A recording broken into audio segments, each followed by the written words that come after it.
Salam alaikum à tous, bonjour à tous. Je suis sur le chantier de Myanmar, la plus belle résidence de toute la Turquie, bord de mer. Et j'ai pas pu résister pour faire une vidéo. Oui, le casque, c'est pour le mettre. Macron, tu devrais le mettre parce que je vais m'occuper de tes côtelettes. C'est quoi ce projet, soi-disant, 50 points? Alors, cette loi, soi-disant, contre le séparatisme, donc une loi contre les musulmans, parce qu'il n'y a rien d'autre. Donc, il faut dire un chat et un chat. Donc, vous pouvez l'appeler ce que vous voulez, c'est une loi contre les musulmans. Là-dedans, il y a quoi? Il y a des dispositifs qui existent déjà. Je ne comprends pas. Pourquoi le droit commun prévoit déjà l'ensemble des dispositifs? Quelqu'un qui va surfer sur des sites style Daesh et trucs, les sanctions existent déjà. Parce que depuis Sarkozy ou avant, on a eu une inflation de lois, donc les dispositifs sont là. Mais en fait, Macron fait semblant de faire une loi, soi-disant pour montrer qu'il est dans l'action. Or, les Français aujourd'hui ne demandent pas de faire des lois, ils demandent de faire appliquer les lois. Ils demandent à Macron de combattre le terrorisme. Les Français demandent quoi? Qu'il y a plus de sécurité. Et naturellement, rien, pas un mot pour ceux qui vont sortir de prison, rien, aucun dispositif. Ou alors, on sait que la plupart des terroristes ont été formés en prison. Ils ont été, comment dire, il y a eu un recrutement, un lavage de crâne en prison. Il n'y a rien, bizarrement. Donc, on est obligé d'inventer des trucs. L'histoire du docteur, on peut choisir monsieur ou madame. Désolé, il ne faut pas être musulman, il y a plein de femmes qui veulent avoir un gynécologue femme. Ça fait partie encore de la liberté quand même. On peut choisir qui doit toucher notre corps. Donc, pourquoi essayer de faire croire, se disant qu'il n'y aurait que des femmes musulmanes qui voudraient que avoir des gynécologues? Voilà, parce qu'il y a quelque chose qui touche un peu à l'affect. Voilà. Et là, il nous sort donc ce projet de loi, et là, il vient d'ordonner au CFCM 15 jours. Vous savez, il a fait une date butoir, une date limite, une date de préemption, comme si c'était un yaourt qui allait se moisir après 15 jours. 15 jours pour rendre un rapport sur une charte des valeurs pour les imams de respect des valeurs républicaines. Alors, cette charte, tu peux te la mettre où je pense, Macron. Parce que tout ça, c'est à part. Voilà les réactions que tu vas avoir dans le monde entier aujourd'hui. C'est pas parce que vous traitez tous d'islamistes ceux qui manifestent. Il y a des dizaines de millions dans les rues, de Hong Kong, à Séoul, au Pakistan, en Afrique, au Sénégal, de partout, pour condamner la position de la guerre que Macron mène aux musulmans. Et il le fait pourquoi? Purement sur le plan électoral, pour faire une OPA totale sur la droite, pour être le candidat de droite pour les prochaines élections. Ce n'est que d'un calcul politique, puisque je vais vous démontrer que l'efficacité n'aura rien dans ce qu'il prévoit. Donc, et en interne, les plus fragiles iront rejoindre le terrorisme. Parce que, je le dis toujours, le terrorisme se nourrit toujours d'injustices réelles pour eux-mêmes ensuite créer l'injustice. Il y a toujours, vous savez, c'est comme dans ce qu'ils appellent pas les fake news, mais les complotistes.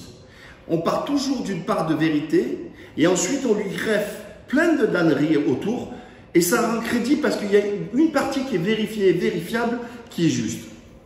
Et donc, dans ce dispositif, il dit une charte des valeurs républicaines. Moi, je suis très attaché à la sémantique, mais on n'a pas besoin de signer quoi que ce soit. Si un imam s'affranchit de la loi, et je ramène encore tout ça au droit commun, un prêche, un comportement, une incitation qui ne respecte pas un appel au terrorisme ou autre, le dispositif législatif aujourd'hui lui permet d'interpeller l'imam ou un autre, et puis le présenter à la justice, et la justice de trancher. Donc, là, nous faire voir en gros qu'il y aurait un label, c'est prendre les gens vraiment pour des couillons. Parce que de facto, on n'a pas besoin de signer une charte pour respecter le droit. Nul n'est censé ignorer la loi. C'est le b.a.-ba. Ça appartient à chaque citoyen français. Et puis étranger vivant sur le territoire français. Nul n'est censé ignorer la loi. Et c'est pas parce qu'il y aura une charte bidon que ça va changer les choses. Je vous rappelle encore, cette charte n'a pas de valeur juridique, puisque dans tous les cas, si ça franchit des règles, c'est le droit qui s'applique et pas la charte. Une charte n'a pas de valeur juridique, elle n'a pas de valeur coercitive, c'est la loi qui fait les choses. Et enfin, pas un jour on parle de laïcité.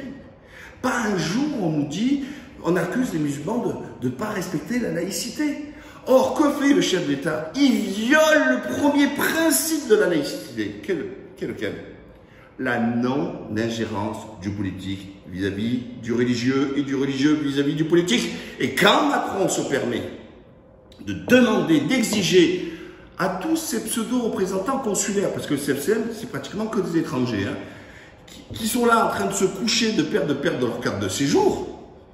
Je ne parle pas des imams, des youtubeurs et compagnie, là, qui sont là tous à faire que du blé. C'est silence radio.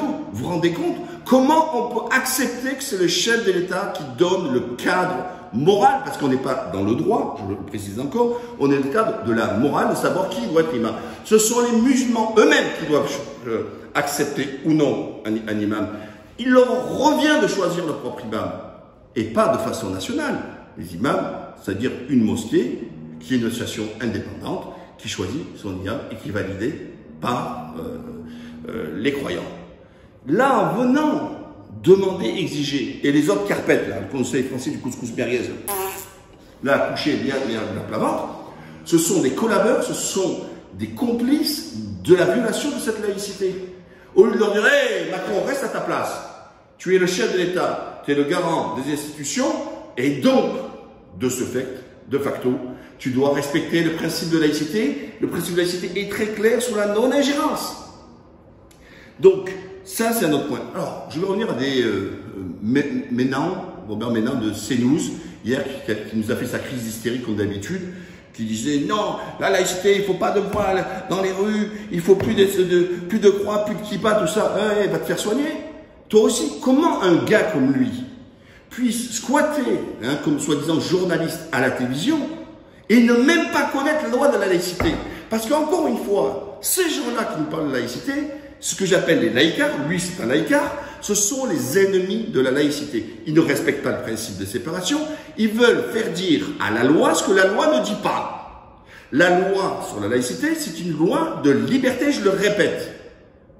Allez voir le texte, allez voir, si vous voulez, même les débats de l'époque avec Aristide Briand, avec Gambetta, etc. C'est dit quoi? C'est-à-dire que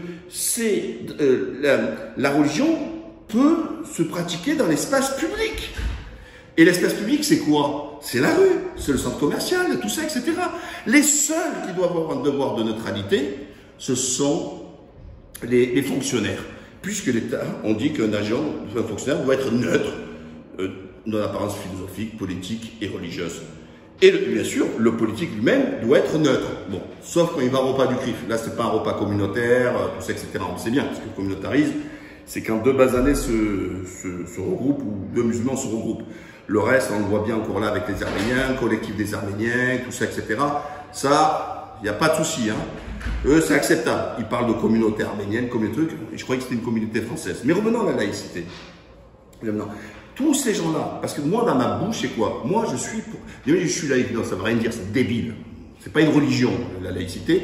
Et c'est même pas, ça ne veut pas dire athée. Dis t'es athée, mais dis pas que je suis laïque. Quand je suis laïque, moi, quand je dis que je suis laïque, c'est-à-dire que je respecte les principes de la laïcité. C'est liberté religieuse et l'État, le pouvoir politique, qui ne doit pas prendre ses règles en fonction des religions, mais vis-à-vis de l'ensemble de la population, en dehors de la religion. C'est clair, net et précis. Sauf que Macron, là, il est en train de violer la laïcité. Et il va demander, alors, mettez-vous la place d'un Français de communauté musulmane.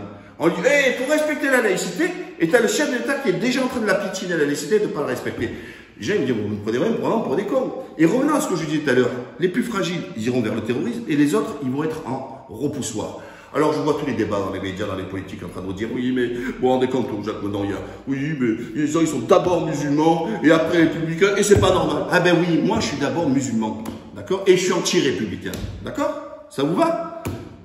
Mais, la question, c'est pas savoir si je suis d'abord musulman ou républicain, mais tout ça, c'est un débat débile. C'est, est-ce que, en tant qu'individu, vous respectez les lois de votre république que vous aimez? Moi, j'ai le droit de ne pas l'aimer. Les royalistes n'aiment pas. Moi, je n'aime pas la république. Pourquoi? Je me suis toujours expliqué. C'est les traîtres jacobins de la Révolution française, quand les Girondins et les Provinciaux ont demandé justement l'autonomie régionale, avoir conservé la République. Qu'est-ce qu'elle a fait? Elle a voulu assimiler, elle a interdit les langues régionales, elle a fait en sorte d'uniformiser les Français. Et c'est pour ça qu'aujourd'hui, le drapeau français n'est pas sorti, il est vu comme un racisme, parce que les Français sont d'abord attachés à leur identité régionale et après à l'identité nationale. Voilà, en un, c'est d'abord son identité régionale. Et donc, les gens, ils sont d'abord bretons, ils sont d'abord alsaciens, comme moi, je suis d'abord marseillais avant d'être français. On sait ce que c'est être alsacien, on sait ce que c'est être basque, on sait ce que c'est d'être ch'ti, on sait ce que c'est d'être marseillais. Mais être français, on ne sait pas parce que c'est la somme de toutes les identités régionales. Or, depuis la Révolution française, la République, elle a voulu avoir une culture d'assimilation et importer, et les provinciaux, c'est pour ça qu'il y a une destination de Paris, parce que c'est Paris qui décide de tout, mais en fait, du coup, il décide de rien. C'est Paris qui veut tout gérer et compagnie. Voilà, donc on a le droit de dire qu'on n'est pas répété. Par contre, on a l'obligation de respecter les lois et justement, la justice, la police est là pour faire respecter ces lois qui sont dictées. Vous voyez, donc il n'est pas une question de savoir si on hiérarchise, si on met dans l'ordre la République, la musulmane, tout ça. On s'en tape de tout ça. Ce qu'on demande, ce que d'ailleurs les Français demandent, c'est quoi? C'est que les gens respectent les lois. C'est tout. Le reste, c'est vraiment du farfelu. À la prochaine.